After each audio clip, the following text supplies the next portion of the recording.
कि 2014 का साल जो अभी अभी समाप्त हुआ है वो देश के गणतंत्र के इतिहास में और भारतीय जनता पार्टी के चुनावी इतिहास में सुवर्ण अक्षर से अंकित होने वाला है, क्योंकि इसी साल के अंदर कश्मीर से कन्याकुमारी और अटक के कटक के भारतीय जनता पार्टी के सभी कार्यकर्ता एक मुश्त होकर एक लड़ाई लड़े थे और हमने प्रयास किया था कि आने वाले दिनों में भारतीय जनता पार्टी विजयी हो और इस देश की जनता ने भोले शंकर की तरह भारतीय जनता पार्टी को आशीर्वाद दिया और भाई नरेंद्र मोदी आज देश के प्रधानमंत्री बनकर देश को आगे ले गए। मित्रों, भारतीय जनता पार्टी उसकी सरकार बनने के बाद और 4 चुनाव आए, महाराष्ट्र, हरियाणा, झारखंड और जम्मू कश्मीर। वो चारों चुनाव के अंदर भारतीय जनता पार्टी विजयी हुई है और 3 जगह पर भारतीय जनता पार्टी के मुख्यमंत्री बैठे। ये 2014 के चुनाव में हर चुनाव का समर, हर चुनाव का रण, हर चुनाव का युद्ध भारतीय जनता पार्टी जीती और 2015 की शुरुआत दिल्ली से होने वाली है। दिल्ली में जीतकर बिहार के अंदर पहुंचना है। मित्रों, भारतीय जनता पार्टी की परंपरा है कि हम जो कहते हैं वो करते हैं।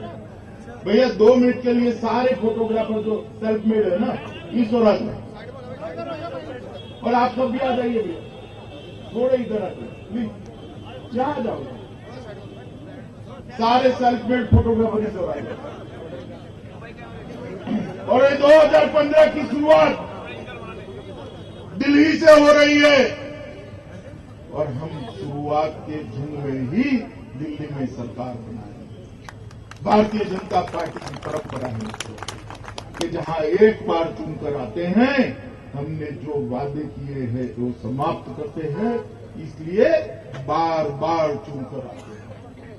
गुजरात में 5 बार भारतीय जनता पार्टी की सरकार बनी, मध्य प्रदेश में 3 बार भारतीय जनता पार्टी की सरकार बनी, राजस्थान में 2 बार बनी, छत्तीसगढ़ में 3 बार बनी, गोवा के अंदर 2 बार बनी और अब देश के अंदर भारतीय जनता पार्टी की सरकार बनी है। लंबे समय तक की सरकार रहने वाली है।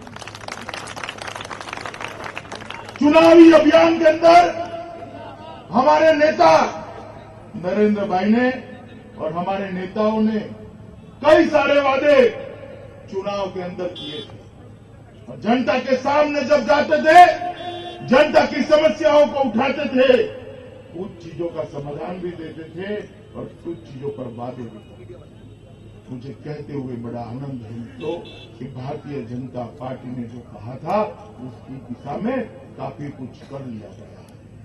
मैं आपको बताना चाहता हूं, 10 साल के यूपीए के शासन के अंदर देश की जनता महंगाई के कारण करा रही थी। कभी महंगाई कम हुई थी क्या? आप बताइए, हुई थी?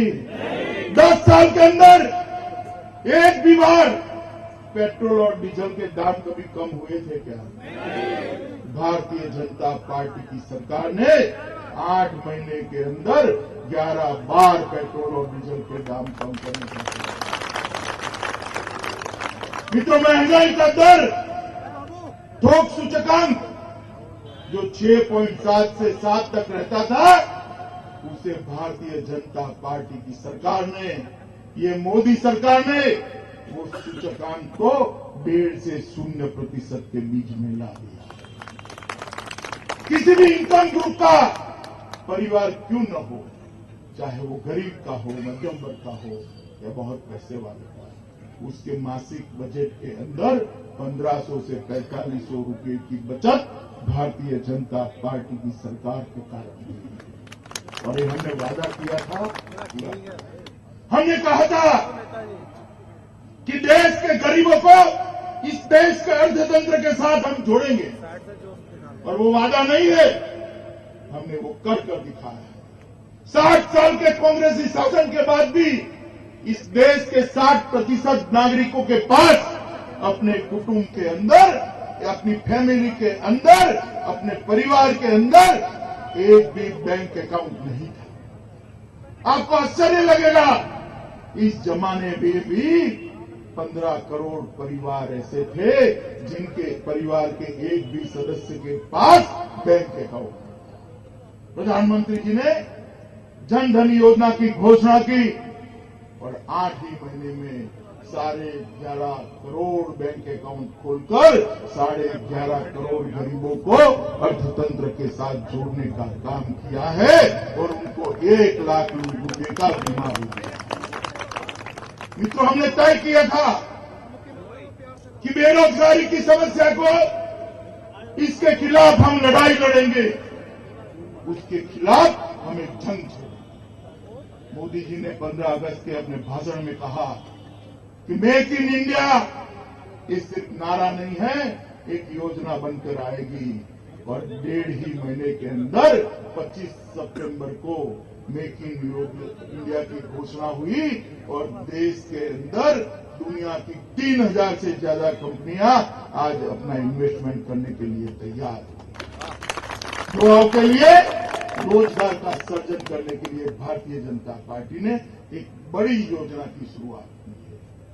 स्किल डेवलपमेंट के माध्यम से जो ग्रेजुएट बेकार की फौज खड़ी होती थी, उसके सामने स्किल युवा भारत के निर्माण में भी साथ देगा और अपने परिवार का भरण पोषण भी कर पाएगा, उसका भी ध्यान रखेगा। स्किल इंडिया की भी शुरुआत की। मित्रों, हमने कहा था कि हम अगर सत्ता में आते हैं तो काले धन के मामले को हम गंभीरता से लेंगे और उसके खिलाफ एक लड़ाई लड़ेंगे। विपक्ष वाले पूछते हैं कि काले धन के बारे में आपने क्या किया? मैं जवाब देता हूं क्या किया है। इस सरकार ने शपथ लेने के बाद जो पहली कैबिनेट हुई, उस कैबिनेट के अंदर उसका पहला प्रस्ताव पारित किया।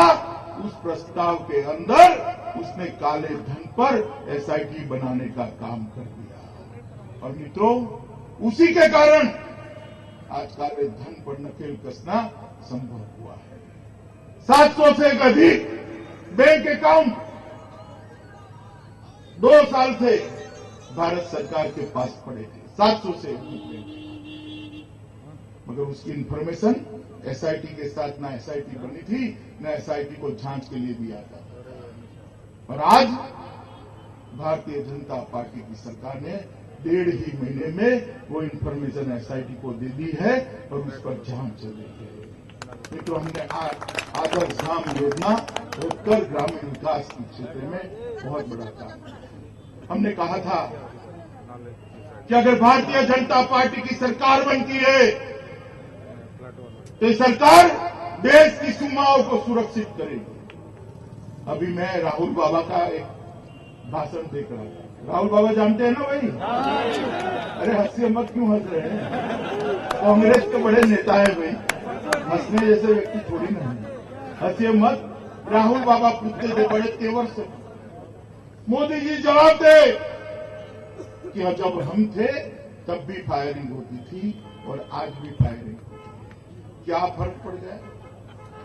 राहुल बाबा, मोदी जी तो जब देंगे तब देंगे, मैं जवाब देता हूं आपको फर्क दिखाई नहीं पड़ेगा, उसमें आपका कोई दोष नहीं है। आपकी आंख पर इटालियन चश्मा चढ़ा हुआ है, आपको मालूम नहीं चलेगा। पहले जब आपका शासन था और कश्मीर की सीमाओं पर गोलीबारी होती थी तो गोलीबारी की शुरुआत पाकिस्तान की फौज करती थी और उसकी समाप्ति भी पाकिस्तान की फौज करती थी। और आज भारतीय जनता पार्टी के शासन में, मोदी जी के राज में अगर गोलीबारी होती है तो आज भी गोलीबारी की शुरुआत तो पाकिस्तान की फौज करती है, मगर उसका अंत हिंदुस्तान की फौज करती है।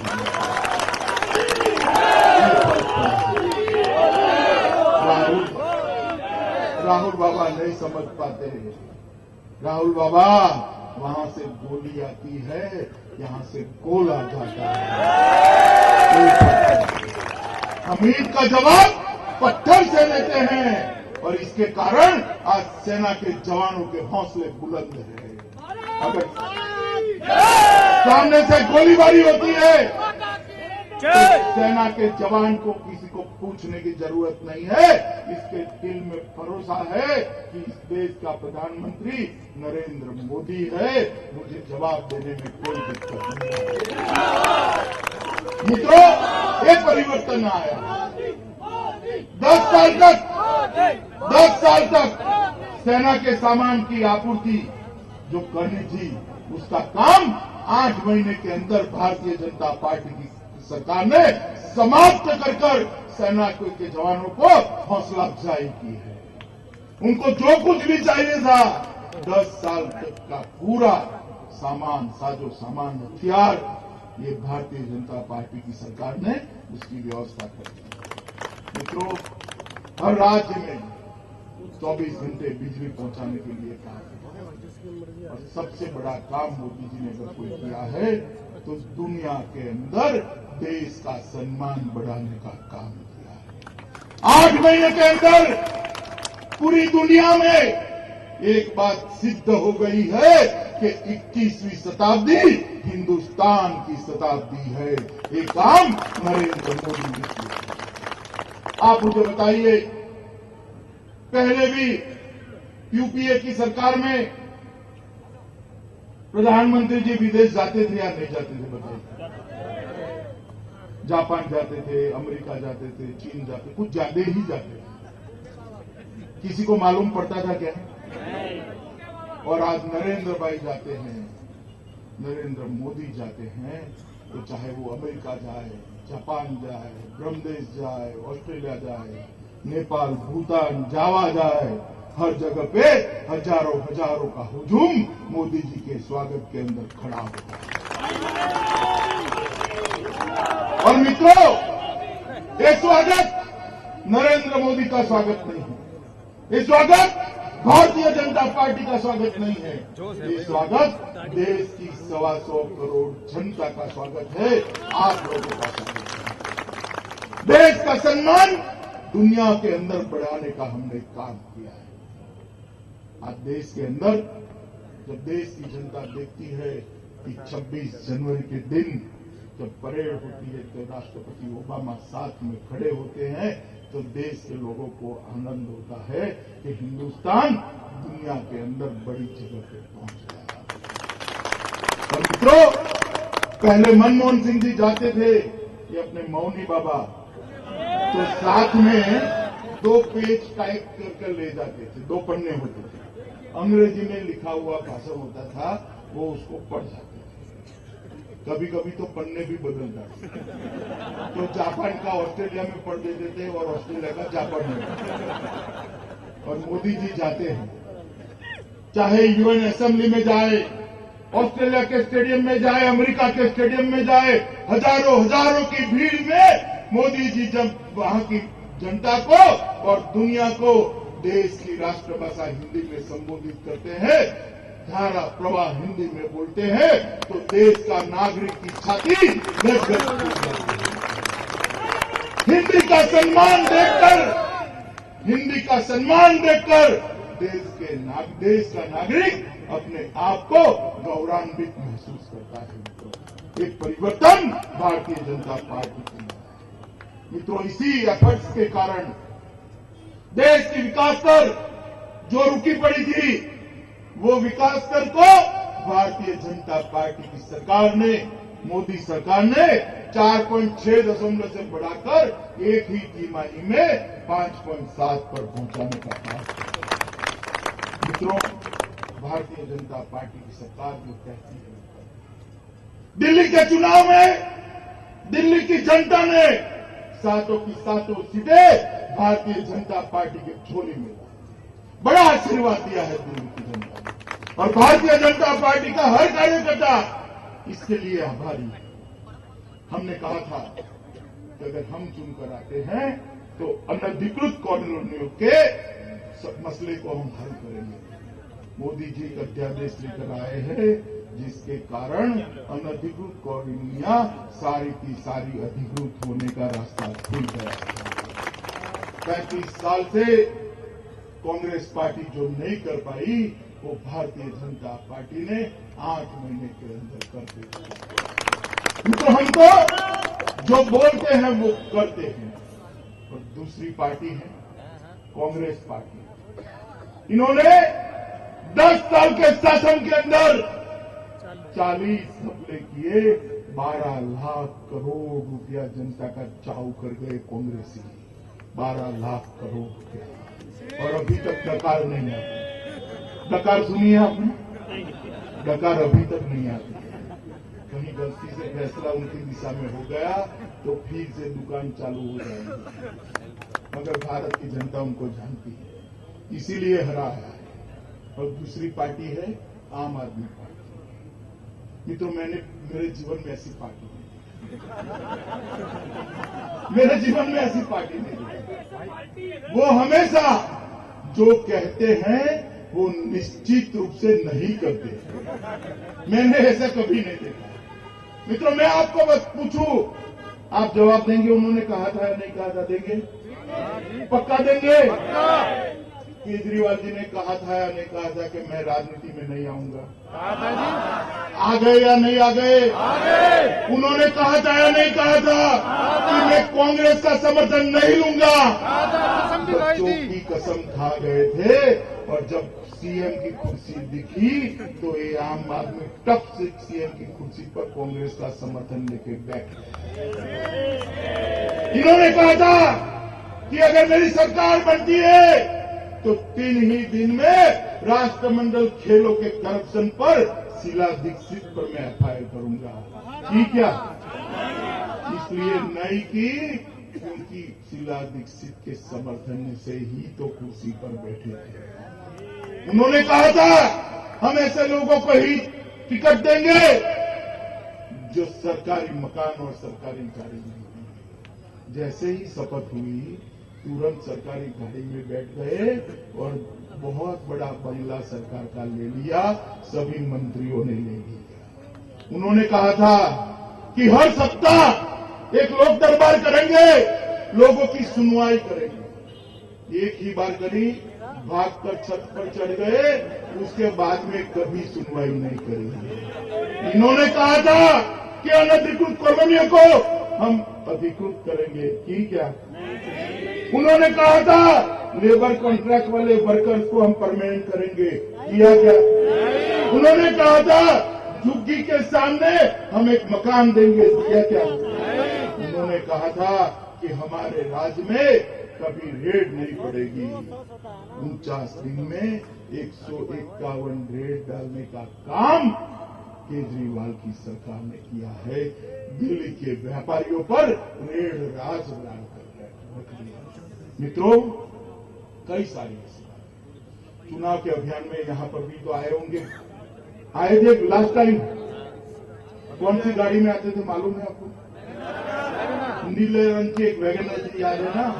टीवी बहुत दिखाता है उनको, तो मालूम पड़ जाता है लोगों को नीले रंग की वैगनर थी। बात इनोवा छोड़ दो, तो चुनाव में लेकर आए हैं। चुनाव आया इसलिए इनोवा लाए हैं, वरना SU4 में घूमते हो गए। 49 दिन में वैगनर से SU4 5 साल अगर रहे तो घर के सामने एरोप्लेन पार्क कर। ये अपने आप को आम आदमी पार्टी कहते। उन्होंने कहा था कि मेरी पार्टी के अंदर कोई कॉर्पोरेट घराने से मैं चंदा नहीं लूंगा। जैसे ही चंदा मिलने लगा तुरंत लेने लगे। उन्होंने कहा था हम निजी विमान कभी उपयोग नहीं करेंगे। एग्जीक्यूटिव क्लास में मेरी पार्टी के कार्यकर्ता नहीं जाएंगे। चंदा इकट्ठा करने के लिए कहा गए? अभी दुबई गए। देखिए जगह भी कितनी अच्छी पसंद है। दुबई चंदा इकट्ठा करने गए और गए तो एग्जीक्यूटिव क्लास में गए। अब पूछते हैं तो चिढ़ जाते हैं। हम हर रोज 5 सवाल पूछते हैं, जवाब नहीं देते। मैं केजरीवाल को कहना चाहता हूं कि पब्लिक लाइफ में रहना है तो विपक्ष के जवाब देना सीखे केजरीवाल जी। हम रोज 5 सवाल पूछते हैं, एक बार जवाब देकर दिल्ली की जनता की संतुष्टि कर दीजिए। कौन सच्चा है कौन झूठा है अपने आप तय हो जाएगा। मित्रों, इन्होंने कहा था कि हम 5 साल सरकार चलाएंगे।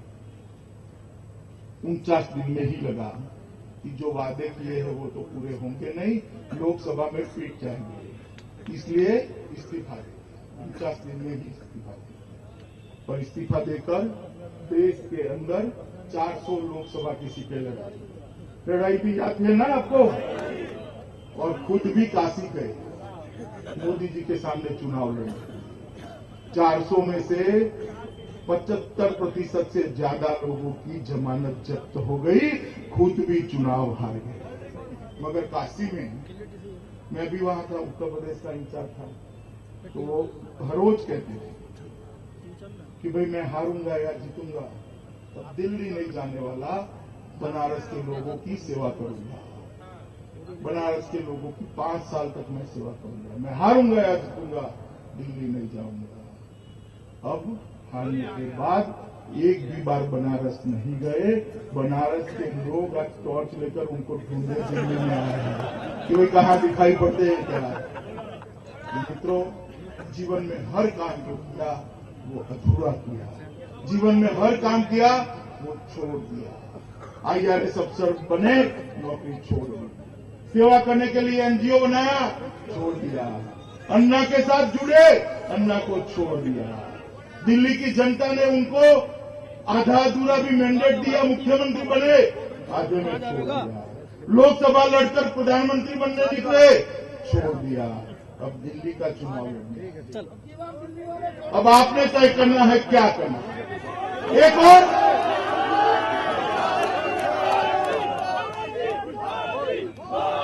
मेरा आपसे अपील कि इस बार आपको वो छोड़े, ऐसा मत करिए, आप उनको छोड़ दीजिए।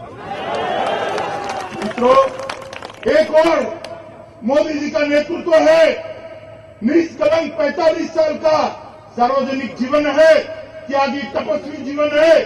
और एक और ये ढोंगी गलत बातें करने वाले लोग। एक और 50 साल से एक विचारधारा के आधार पर चलने वाली पार्टी है जो देश का विकास करने चाहती है, भारत माता को विश्व गुरु के स्थान पर बिठाना चाहती है, वो भारतीय जनता पार्टी है।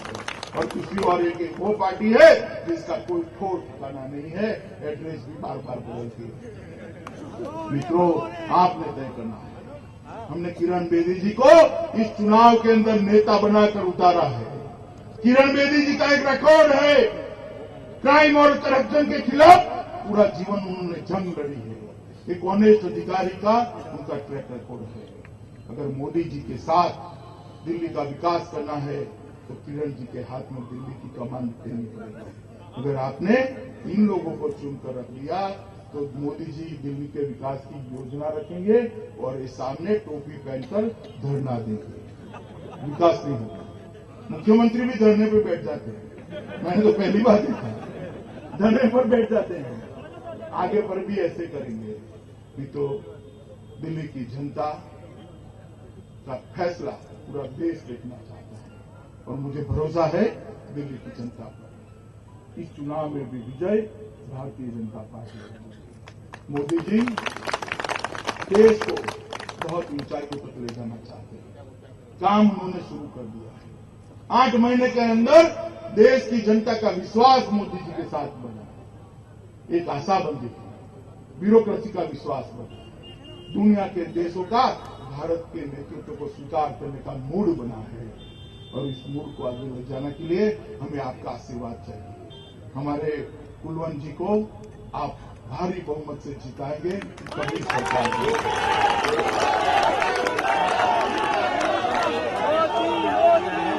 आप जिताना चाहते हैं, जरा पीछे जिताना चाहते हैं तो सुनिए, मैं एक रास्ता बताऊं।